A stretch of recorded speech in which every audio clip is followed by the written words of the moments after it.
Shalom saudaraku, puji syukur kepada Kristus Tuhan, karena dalam anugerahnya kita masih diperkenankan Tuhan untuk memasuki hari yang ke-10 di bulan Desember di minggu Advent yang kedua ini. Mari kita awali hari ini dalam syukur dan doa melalui perenungan firman Tuhan dalam bacaan firman Tuhan Injil menurut Markus pasal yang pertama ayat yang ke-35 hingga ayat yang ke-39 yang menyatakan, pagi-pagi benar, waktu hari masih gelap, ia bangun dan pergi keluar. Ia pergi ke tempat yang sunyi dan berdoa di sana. Tetapi Simon dan kawan-kawannya menyusul dia. Waktu menemukan dia, mereka berkata, semua orang mencari engkau.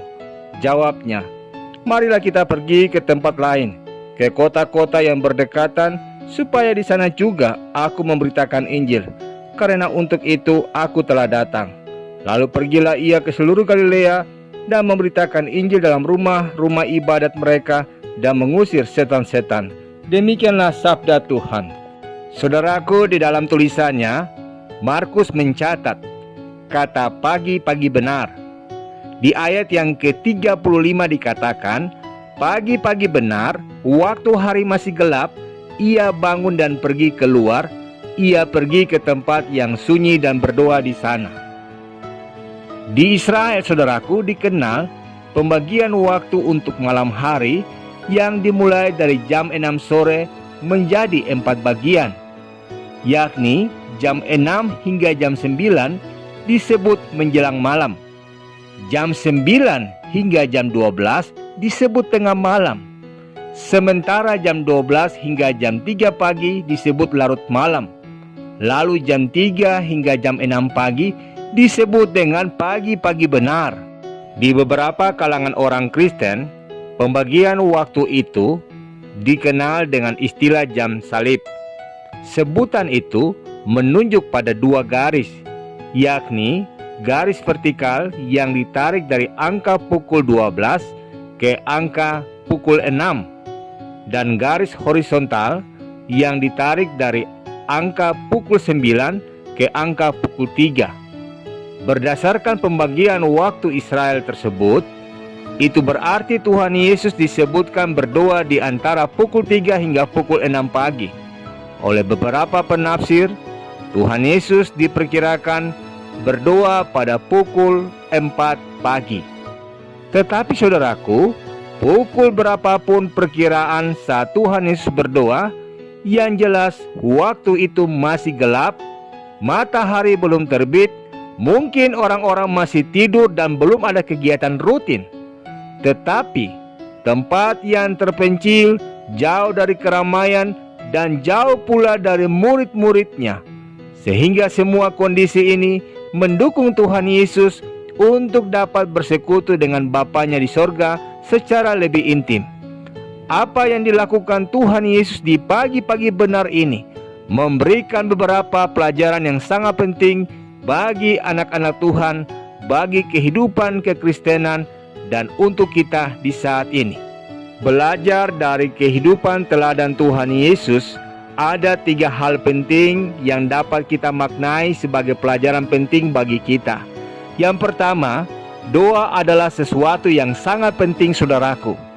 Tuhan Yesus memberi teladan bahwa komunikasi dengan Bapa itu sangat penting, karena Bapalah sumber kuasa, sumber kekuatan, sumber penghiburan, sumber pengharapan dan hikmatnya. Tuhan Yesus bukanlah pengangguran, saudaraku. Di ayat yang ke-32 hingga ayat yang ke-34 dalam Markus pasal yang pertama, dikatakan ia sangat sibuk dalam kehidupan sehari-harinya. Ini bisa dibuktikan bahwa pada waktu menjelang malam sebelum pagi-pagi benar itu, ia masih menyembuhkan orang sakit dan orang yang kerasukan setan. Kita juga, saudaraku, membutuhkan kuasa dan kekuatan Allah untuk menjalani kehidupan sehari-hari. Apalagi jika di hari itu kita dipenuhi dengan banyaknya aktivitas dan kegiatan. Maka dari itu, berdoalah. Hal yang kedua, saudaraku, pagi hari adalah waktu yang jauh lebih baik untuk berdoa. Sebelum kita sempat dalam tanda petik bersentuhan dengan dalam tanda petik dunia, dan sebelum godaan-godaan setan menyerang kita, saudaraku, kita juga harus membentengi diri dengan kuat kuasa Allah. Lalu hal yang terakhir, yang ketiga saudaraku, tempat yang sunyi mendukung keleluasan kita untuk berkomunikasi dengan Allah. Dalam hal ini pun Tuhan Yesus memberikan teladan. Banyak orang ingin berada dekat dengan Tuhan Yesus. Mereka ingin dilayani dan diajar olehnya. Oleh karena itu, Tuhan Yesus memilih tempat yang sangat terpencil yang jauh dari keramaian untuk berdoa. Demikian juga, hendaknya kita mencari tempat yang nyaman agar bisa berdoa secara leluasa. Pertanyaannya saudaraku adalah, apakah yang kita lakukan ketika terjaga di pagi-pagi benar? Bersungut-sungutkah sebab tidak ada persediaan makanan atau minuman kita? Menggerutukah sebab uang di kantong semakin menipis? Ataukah seringkali berkeluh kesah dikala tubuh yang lemah, terbatas atau sakit, dikala derita menghinggapi tubuh kita?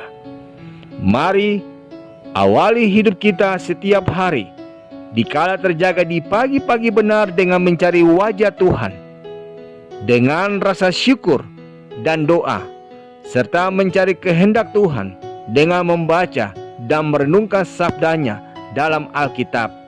Karena itu juga yang akan membentengi kehidupan kita dari serangan si jahat. Amin. Saudaraku, mari kita sehati dalam doa. Bapa yang mulia, syukur dan terima kasih untuk kehidupan baru yang dianugerahkan bagi kami. Kami ingin belajar dari teladan hidup-Mu, mengawali hari baru dengan bersekutu bersama denganmu.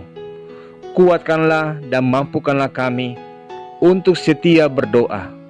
Mampukanlah kami untuk bersyukur, mencari wajah-Mu, dan menggunakan anugerah waktu kehidupan untuk memuliakan nama-Mu.